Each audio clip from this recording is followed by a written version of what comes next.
आज Doubtnut app download करें। Doubtnut पर अपने सभी गणित, रसायन विज्ञान, भौतिक विज्ञान और जीव विज्ञान के डाउट्स का करो सफाया।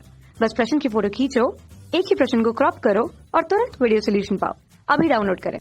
प्रश्न है, निम्नलिखित में कौन सा तत्व किसी तनु अम्ल से हाइड्रोजन गैस उत्पन्न नहीं कर सकता। तो देखिए, आपको जो दिए विकल्प दिए गए हैं, आपसे पूछा गया है कि कौन सी ऐसी धातु है जो कि कोई भी तनु अम्ल से क्रिया करके हाइड्रोजन गैस नहीं देगी।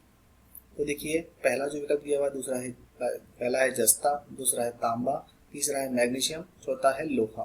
तो देखें तो कौन कौन सी धातुएं हैं। यह है जिंक, यह है कॉपर, यह है मैग्नीशियम और यह है लोहा यानी कि फेरम।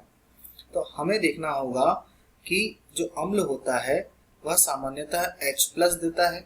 तो यानी कि इनमें से कौन सी ऐसी धातु है जो H हाइड्रोजन को विस्थापित नहीं कर सकती, यानी कि जिसकी क्रियाशीलता हाइड्रोजन से कम होगी।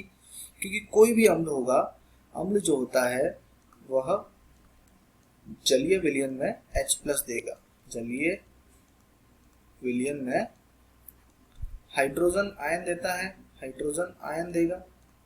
इसका मतलब कि जो भी धातु होगी वो हाइड्रोजन से ज्यादा क्रियाशील होनी चाहिए। तो देखिए, इनकी क्रियाशीलता का क्रम देखते हैं। तो सबसे ज्यादा जो क्रियाशील होगी वह होगी जिंक, जिंक की क्रियाशीलता सबसे ज्यादा है। फिर उसके बाद होगी मैग्नीशियम, फिर उसके बाद होगी आयरन और सबसे जो कम होगी इन सब में कॉपर।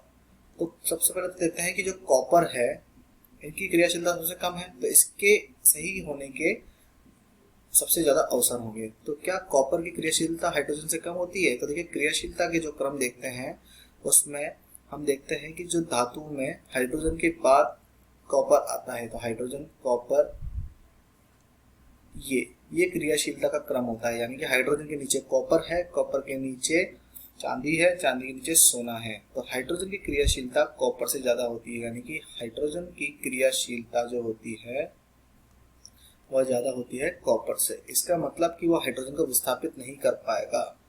यानी कि कॉपर जब अम्ल से क्रिया करेगा तो ये कॉपर जो है उसकी क्रियाशीलता हाइड्रोजन से कम है, जिसकी वजह से यहाँ पर ये इसको विस्थापित नहीं कर पाएगा और ये रिएक्शन जो होगी क्रिया अभिक्रिया यानी कि कोई अभिक्रिया नहीं होगी।